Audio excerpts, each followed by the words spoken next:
bom dia. Hoje nós vamos começar o livro do profeta Ezequiel.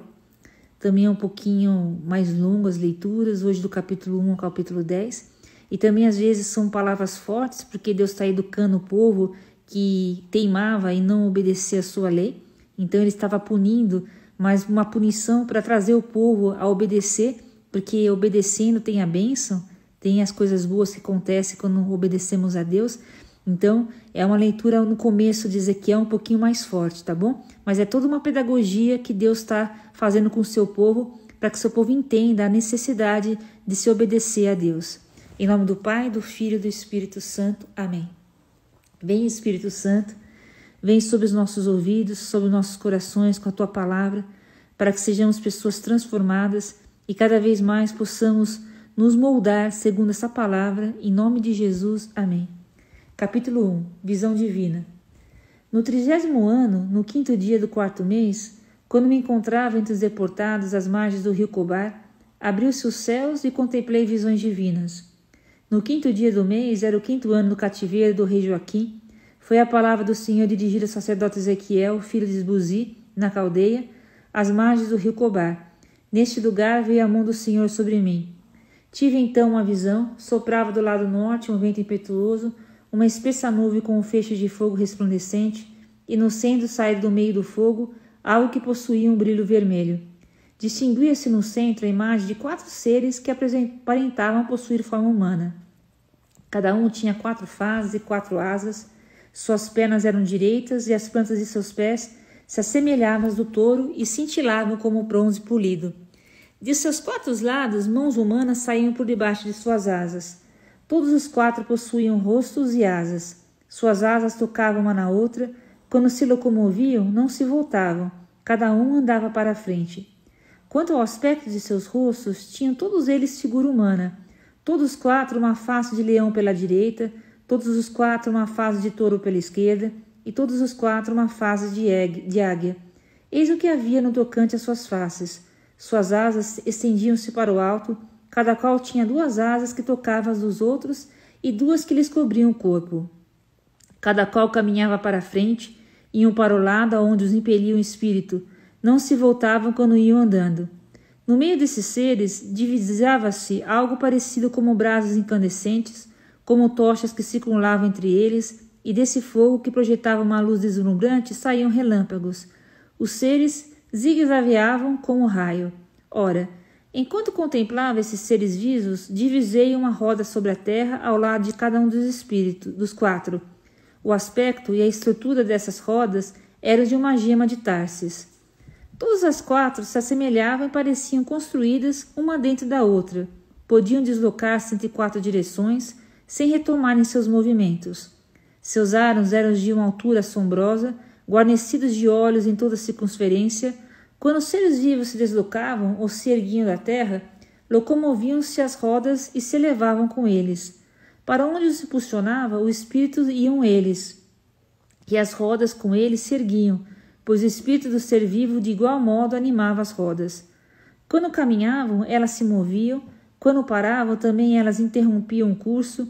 Se erguiam da terra, as rodas do mesmo modo se suspendiam, pois o espírito desses seres vivos estava também nas rodas. Pairando acima desses seres, havia algo que se assemelhava a uma abóbada límpida como cristal, estendida sobre suas cabeças. Sob essa abóbada, alongavam-se as suas asas, até se tocarem, tendo cada um sempre 2 que lhe cobriam o corpo. Eu escutava, quando eles caminhavam, o ruído de suas asas, semelhante ao barulho das grandes águas, a voz onipotente, um vozerio igual ao de um campo de batalha. Quando paravam, abaixavam as asas e faziam-se um ruído acima da abóbada que ficava sob as cabeças. Acima dessa abóbada havia uma espécie de trono semelhante a uma pedra de safira, e bem no alto dessa espécie de trono, uma silhueta humana. Vi que ela possuía um fulgor vermelho, como se houvesse sido banhada no fogo, desde o que parecia ser a sua cintura para cima, enquanto que para baixo via algo como fogo, que esparcia clarões por todos os lados. Como um arco-íris que aparece nas nuvens em dias de chuva, assim era o resplendor que o envolvia. Era essa visão a imagem da glória do Senhor. Visão do rolo. Vendo isso, prostrei-me com o rosto por terra e escutei uma voz que dizia, capítulo 2, Filho do homem, dizia-me, fica de pé, porque eu te falo. Enquanto ela me falava, entrou o Espírito em mim, e ele me fez ficar de pé, então ouvi aquele que me falava. Filho do homem, dizia-me, envio-te aos israelitas, a essa nação de rebeldes, revoltada contra mim, a qual, do mesmo modo que seus pais vêm pecando contra mim até esse dia, é a esses filhos de testa dura e de coração insensível que te envio, para lhes dizer, oráculo do Senhor Javé, quer te ouçam ou não, pois é uma raça indomável, onde ficar sabendo que há um profeta no meio deles. Quanto a ti, filho do homem, não os temas, nem te arreceies de seus intentos, conquanto estejas entre moitas de abrolhos e de espinhos, e viva entre escorpiões, não te deixes intimidar por suas palavras, nem te espantes com sua atitude, porque é uma raça rebelde. Tu lhe transmitirás os meus oráculos, quer te deem ouvido ou não, é uma raça pertinaz. E tu, filho do homem, escuta o que eu te digo, não sejas rebelde como essa raça de rebelados. Abre a boca e come o que vou te dar. Olhei e vi avançando para mim uma mão que segurava um manuscrito enrolado, que foi desdobrado diante de mim, estava coberto com escrita de um e outro lado, eram cânticos de luto, de queixumes e de gemidos. Capítulo 3. A palavra que alimenta. Filho do homem, falou-me, come o rolo que está aqui, e em seguida vai falar à casa de Israel. Abri a boca, e ele me fez engolir. Filho do homem, falou-me, nutre teu corpo, enche teu estômago com o rolo que te dou. Então o comi, e era doce na boca como mel. Em seguida acrescentou, Filho do homem, vai até a casa de Israel para lhe transmitir as minhas palavras. Não é um povo de linguagem compreensível, da linguagem bárbara que te envio, e sim os israelitas. Não é populações inumeráveis, de idioma incompreensível, de linguajar selvagem, cuja língua não compreenderias. Eles te ouviriam se eu te enviasse a eles. Mas a casa de Israel recusará escutar-te, porque eles não querem atender a mim. Pois toda a casa de Israel nada mais é do que gente teimosa, de coração insensível. Pois bem, tornarei o teu semblante tão endurecido quanto o deles. Vou dar a teu rosto a rigidez do diamante, que é mais resistente que a rocha. Não os temas, pois, e não te deixes amedrontar por causa deles, pois são uma raça de recalcitrantes. Filho do homem, ajuntou ele, acolhe em teu coração, escuta com toda atenção tudo quanto eu te disser. Depois, tu te dirigirás a teus compatriotas exilados para lhes falar. Irá dizer-lhes, oráculo do Senhor Javé, quer te escute ou não. Então, o Espírito se apoderou de mim e ouvi atrás de mim o vozerio de violento rumor. Bendito seja a glória do Senhor onde ela repousar. Ouvi o rumor do bater das asas dos seres vivos e o ruído de suas rodas ao lado deles, um barulhento portentoso. O Espírito, a seguir, me transportou e me levou. Eu ia com o coração repleto de amargura e furor, desde que a mão do Senhor havia pesado sobre mim. Cheguei a Tel Abibe, junto dos deportados que se haviam instalado às margens do Cobar, e ali fiquei 7 dias no meio deles, em sombria estupefação. Missão do profeta. Passados esses 7 dias, a palavra do Senhor foi-me dirigida nesses termos. Filho do homem, estabeleço-te como sentinela na casa de Israel. Logo que escutares um oráculo saindo de minha boca, tu o transmitirás de minha parte.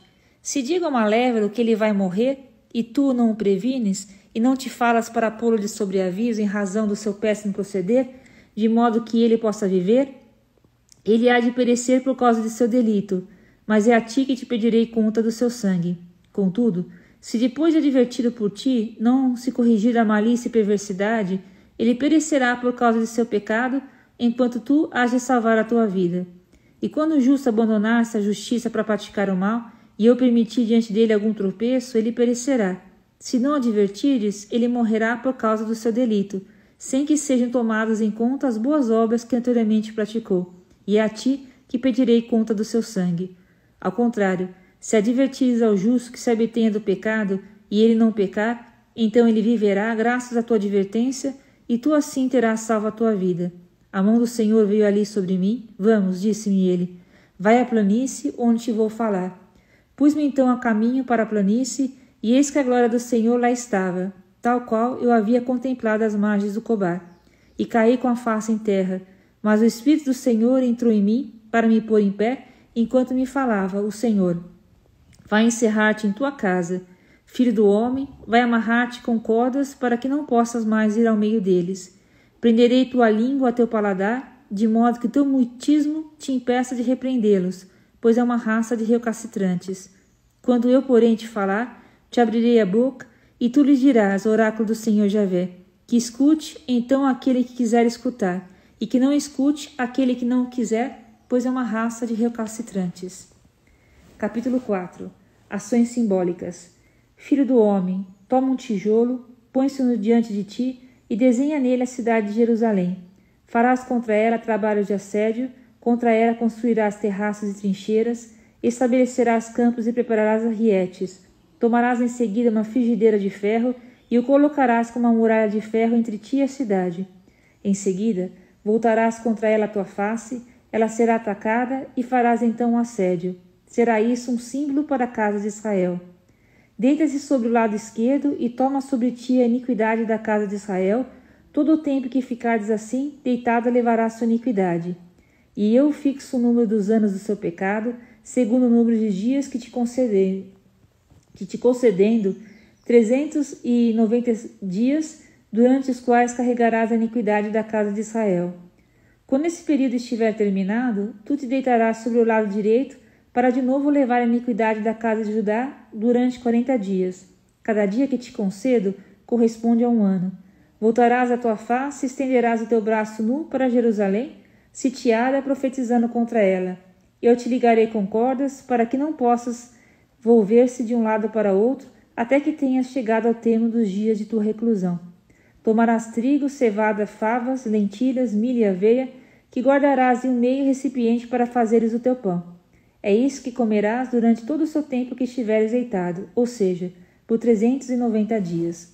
O peso desse alimento que comerás por dia de 24 horas será de 20 ciclos. A ração da água que irás beber será reduzida a 1/6 de hin por 24 horas. Tomarás esse alimento sob a forma de torta de cevada cozida em fogo, de excrementos humanos e à sua vista. É assim, falou meu Senhor, que comerão os israelitas os alimentos impuros por entre as nações onde os dispersar. Ah, Senhor Javé, respondi, nunca estive manchado. Desde minha infância até hoje, jamais comi animal morto ou despedaçado. Nenhuma carne impura entrou-me em minha boca. Pois bem, disse-me, eu te permito tocar os excrementos humanos por esterco da vaca, sobre o qual farás cozer o teu pão. Em seguida juntou, filho do homem, vou desesperar Jerusalém de fome, aí se comerá na angústia um pão rigorosamente pesado, se beberá no meio do assombro uma água racionada, e na penúria de pão e água virão esmorecer um e outros e perecerão por causa da sua iniquidade. Capítulo 5. E tu, filho do homem, tome uma navalha afiada, à maneira de navalha de barbeiro, e passa sobre a sua cabeça e na barba. Em seguida, colocarás numa balança os cabelos que houveres cortado. Queimarás 1/3 no meio da cidade, logo que tiveres decorrido o tempo do assédio. Tomarás outro terço e o cortarás com a espada, em derredor da cidade. O último terço dispersará ao vento, e sacarei da espada contra eles. Reservarás, entretanto, pequena quantidade que guardarás na dobra do teu manto, mas guardarás ainda uma parte para arremessá-la ao fogo e queimá-la, e de lá que sairá a chama. E dirás a toda a casa de Israel, oráculo do Senhor Javé, trata-se de Jerusalém, que eu tinha situado em meio às nações, tendo em redor os povos pagãos. Ela, porém, se rebelou contra as minhas leis, com mais perversidade que as outras nações, e contra as minhas ordens com maior violência que os países vizinhos, pois rejeitaram os meus decretos e não seguiram as minhas prescrições. Portanto, oráculo do Senhor, já que vos mostrastes mais turbulentos que os pagãos, vossos vizinhos, já que não tendes observado as minhas leis, nem executado os meus preceitos, nem seguido os costumes dos povos que vos circundam, pois bem, oráculo do Senhor, irei apoderar-me de ti à vista das nações, e com rigor procederei contra ti. E por causa das tuas abominações vou executar no meio de ti coisas como não fiz e como não hei jamais de fazer. No teu meio os pais devorarão os filhos, e os filhos devorarão os pais. Contra ti hei de proceder com rigor, e a todo vento dispersarei o que te restar. Por minha vida, oráculo do Senhor, já que manchastes o meu santuário com todas as tuas infâmias e todas as tuas abominações, eu também te arrasarei em um gesto de consideração e piedade. 1/3 de tua população morrerá de peste ou perecerá de fome no interior dos muros. 1/3 tomará sobre espada ao teu redor, e outro terço que dispersarei por todos os ventos, desembainharei a espada contra ele. Darei livre curso à minha cólera, saciarei o meu furor contra eles e me vingarei. E cairão na conta, quando eu tiver saciado o meu furor contra eles, de que foi por zelo e afeição que o falei, eu, o Senhor. Farei de ti uma desolação, uma infâmia entre as nações que te cercam, aos olhos de todos os trauseantes. Serás presa dos opróbrios, objeto de vergonha, um exemplo e horror para os povos que te rodeiam. Quando eu saciar contra ti a minha cólera ardente, com os castigos de minha ira sou eu, o Senhor, que digo. Quando eu dardejar contra vós as flechas funestas e mortais da fome, porque tornarei a fome cada vez mais rude, e vos privarei do pão. Contra ti enviar a fome as feras que farão perecer teus filhos, quando passar a ti a peste sanguenta, e quando invocar sobre ti o gláudio, sou eu, o Senhor, que o digo. Capítulo 6. Discurso contra a idolatria. A palavra do Senhor foi-me dirigida nesses termos. Filho do homem, volta-te para as montanhas de Israel, e contra elas profere o oráculo seguinte. Montes de Israel, escutai a palavra do Senhor Javé. Eis o que diz o Senhor Javé às colinas, aos outeiros, aos ribeiros e aos vales. Vou enviar contra vós a espada para destruir os vossos lugares altos, vossos altares serão demolidos, quebrados os vossos obeliscos, farei cair os vossos homens e transpassados a golpes diante dos vossos ídolos. Sim, perante eles estenderei os cadáveres dos israelitas, espalharei todas as vossas ossadas em torno dos vossos altares, em todo lugar onde vos fixardes, onde ser as vossas cidades despovoadas e devastados os lugares altos, de sorte que os vossos altares serão saqueados, demolidos os vossos ídolos, quebrados, suprimidos os vossos obeliscos, despedaçados as vossas obras aniquiladas. No vosso meio tombarão homens transpassados de golpes, e sabereis que sou eu, o Senhor. Todavia, eu vos deixarei o resto quando vos tiver dispersado entre as nações. Os sobreviventes que escaparem ao massacre se recordarão de mim em meio dos gentios, por onde tiverem sido deportados. Quebrantarei o seu coração que se prostituiu longe de mim, e seus olhos que se prostituíram com os ídolos. Eles cairão em si desgostosos de suas práticas abomináveis. Compreenderão que sou eu o Senhor, e não é em vão que os tenho ameaçado com essas calamidades. Eis o que diz o Senhor Deus. Bate palmas, tripudia e dize: sobre todas as abominações perversas da casa de Israel, que irá perecer pela espada, fome e peste, aquele que se achar longe morrerá de peste, e o que se achar próximo tombará pela espada. Os sobreviventes sitiados perecerão de fome, porque contra eles saciarei o meu furor. E saberão que sou eu o Senhor, quando os seus mortos estiverem estirados em meio a seus ídolos, em torno dos seus altares, em todas as suas colinas elevadas, debaixo de todas as árvores verdejantes, debaixo de todos os terebintos frondosos, em todos os lugares onde ofereceram os douros o incenso de agradável odor, estenderei a mão contra eles, e por toda parte onde habitam, desolarei e devastarei a terra, desde o deserto até Hebra, e saberão que sou eu o Senhor. Capítulo 7. Proximidade do fim.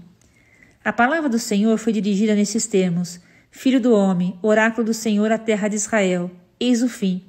O fim vem para todos os 4 cantos da terra, chegou o fim para ti, vou desencadear contra ti a minha cólera, vou julgar-te de acordo com o teu procedimento e fazer cair sobre ti o peso de todas as tuas práticas abomináveis. Não te tomarei em consideração, serei sem complacência, pedirei conta de teu proceder e de todos os horrores serão manifestos no teu meio, então sabereis que sou eu o Senhor. Eis o que diz o Senhor Javé, uma desgraça única, eis que isso sucederá, uma desgraça. O fim se avizinha, o fim se aproxima, ele desperta para cair sobre ti, ei-lo. Tua vez é chegada, habitante da terra, é vindo o momento, o dia está próximo, não há mais alegria sobre as montanhas, é o pânico. Vou em breve desencadear o meu furor contra ti, fartar a minha cólera, julgar-te segundo o teu proceder, farei cair sobre ti o peso das tuas abominações, não te tomarei em consideração, serei implacável, pedirei conta de seu proceder, e todos os seus horrores serão manifestos no teu meio. Então sabereis que sou eu, o Senhor, que te fere. Eis o dia, ele o que chega, tua vez chegou. A vara floriu, o orgulho produziu seus frutos. A violência levantou-se contra um cetro de impiedade, isso não vem deles, nem da multidão, nem da sua tropa, nem da sua magnificência. Chegou o tempo, o dia se aproxima. Que não se alegre o comprador, que não se aflige o vendedor, pois a cólera vai pesar sobre toda a multidão. O vendedor não recuperará o que houver vendido, mesmo que esteja vivo, porque a visão contra toda a multidão não será revogada, e ninguém terá força de proteger a si mesmo por causa do seu pecado. Sua trombeta, está tudo pronto, mas ninguém marcha para o combate, porque o meu furor se desencadeia contra a multidão. Fora a espada, dentre a peste e a fome, quem estiver no campo perecerá pela espada, o que se encontrar na cidade será devorado pela peste e pela fome. Se alguns chegarem a se refugiar nas montanhas, gemerão como as pombas nos vales, cada qual por causa do seu pecado. Todas as mãos cairão desalentadas, todos os joelhos tremerão. Irão se revestir de saco e tremerão como varas verdes. A vergonha transpassará em todos os rostos e todas as cabeças serão raspadas. Deitarão o dinheiro às ruas, seu ouro será como imundícia, sua prata e seu ouro não poderão salvá-los no dia da cólera do Senhor. Não saberão eles nem comer à vontade, nem encher o ventre, porque é lá que os farei cair no pecado. Punham seu orgulho na beleza das suas joias, fabricavam seus ídolos abomináveis, por isso farei deles objetos de repugnância. Eu os abandonarei à pilhagem, às mãos de estranhos, e em razão de profanação farei deles o espólio dos ímpios da terra. Desviarei os olhos, e será profanado o meu tesouro. Bárbaros pernoitarão aí para profaná-lo.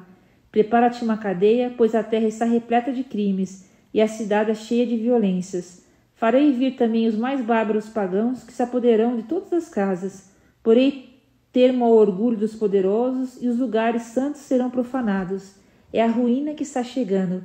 A salvação será procurada, sem que se possa encontrá-la. Sobrevirão desastres sobre desastres, manobra sobre manobra. Serão pedidos oráculos ao profeta, faltará a lei para o sacerdote e o conselho para os anciãos.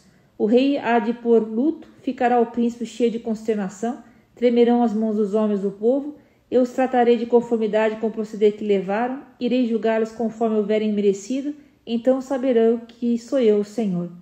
Capítulo 8. Visão da idolatria de Jerusalém. No 6º ano, no 5º dia do 6º mês, estava eu sentado em minha casa com os anciãos de Judá, quando a mão do Senhor baixou sobre mim. Olhei, enxerguei algo como uma silhueta humana. Abaixo do que parecia serem seus rins era fogo, e desde os rins até o alto havia um clarão vermelho. Estendeu uma espécie de mão e agarrou-se pelos cachos dos cabelos. O Espírito levou-me entre o céu e a terra e levou-me para Jerusalém em visões divinas, à entrada da porta interior que olha para o norte. Lá onde se erige o ídolo que provoca o ciúme do Senhor, lá se manifestou a glória de Deus de Israel, tal como a visão que tive no vale. E ele me disse: Filho do homem, ergue os olhos para o norte. Levantei os olhos para o norte e vi ao norte da porta do altar, à entrada, o ídolo que provoca o ciúme do Senhor. Filho do homem, disse-me, vês tu a abominação que praticam, como eles procedem na casa de Israel, para que eu me afaste do meu santuário. Verás, todavia, coisas muito mais graves. Conduziu-me até a entrada do adro e, reparando, vi que havia um rombo no muro. Filho do homem, disse-me ele, fura a muralha. Quando a furei, dividiu-se uma porta. Aproxima-te, disse ele, e contempla as horríveis abominações a que se entregam aqui. Fui até ali para olhar e enxerguei aí toda espécie de imundície de répteis e de animais imundos, e pintados em volta de parede, todos os ídolos da casa de Israel. 70 anciões da casa de Israel, entre os quais Jazanias, filho de Safã, que se achavam de pé diante dele, segurando cada qual o seu turíbulo, do qual se elevava espessa nuvem de fumaça.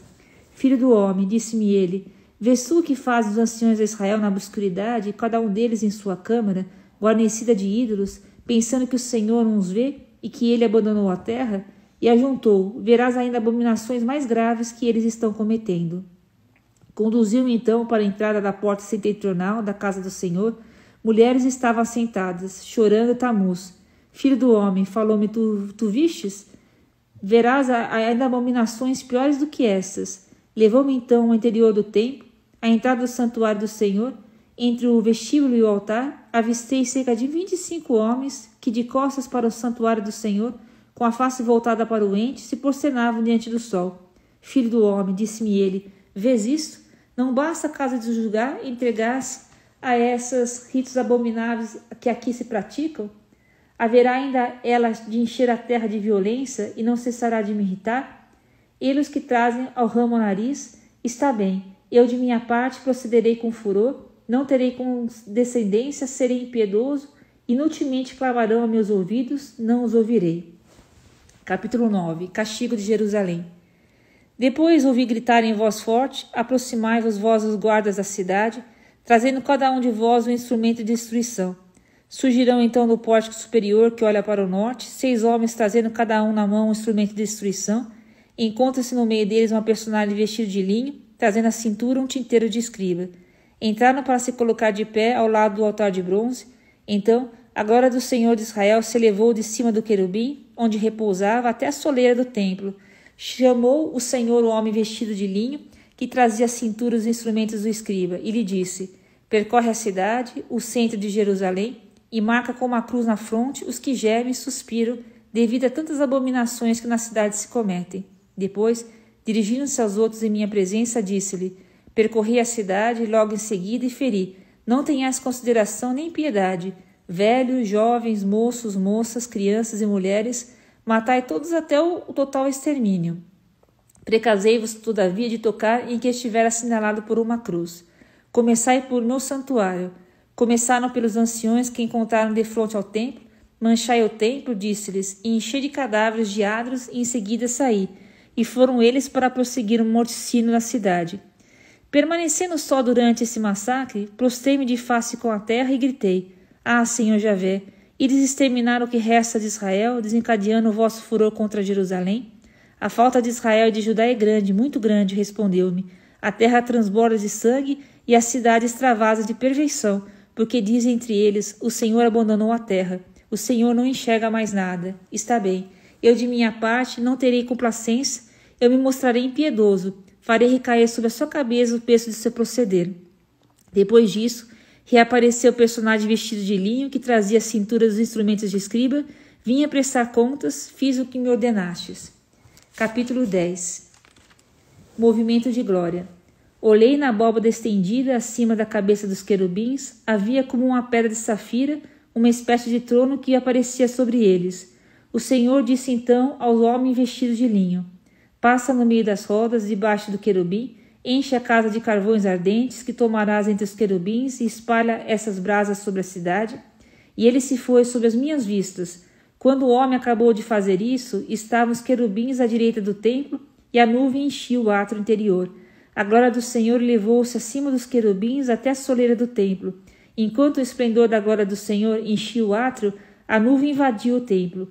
O rufar das asas dos querubins faziam-se ouvir até no pátio exterior, e assemelhava-se à voz do Deus onipotente quando fala. Apenas havia ordenado ao homem de linho tomar o fogo no intervalo das rodas entre os querubins, este veio postar-se junto de uma roda. E um dos querubins estendeu a mão para o fogo que se encontrava em meio dos querubins. Daí ele retirou brasas que colocou na mão do homem vestido de linho, o qual as tomou e saiu.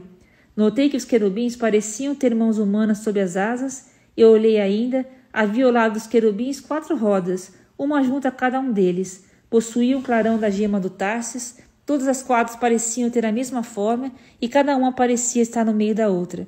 Deslocando-se nas 4 direções, avançavam-se sem voltarem, porque iam sempre na direção tomada pela qual ia à frente sem se voltar em seu movimento.